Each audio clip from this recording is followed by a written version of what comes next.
ang leon at ang matalinong kuneho. Noong unang panahon, sa isang malawak na kagubatan, may isang ganid na leon na nag-aakalang siya ang hari ng lahat ng hayop. Araw-araw, pinipilit niyang magdala ang mga hayop ng isa sa kanilang kasamahan upang kainin niya. Natatakot ang lahat, kaya wala silang nagagawa kundi sumunod. Isang araw, ang isang maliit na kuneho ang napiling ialay. Ngunit ang kuneho ay matalino. Dahan-dahan siyang naglakad papunta sa kuweba ng leon at huli siyang dumating. Galit na galit ang leon. Bakit ka nahuli?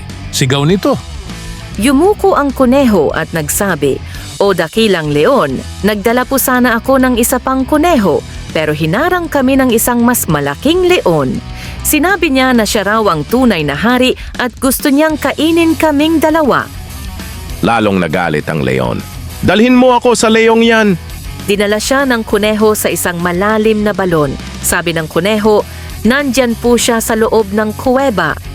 Sumilip ang leon sa balon at nakita ang sarili niyang refleksyon. Akala niya ay iyon ang kalabang leon, kaya tumalon siya upang salakayin ito at tuluyang nahulog sa tubig. Mula noon, naging malaya ang mga hayop sa kagubatan at itinuring na bayani ang matalinong kuneho.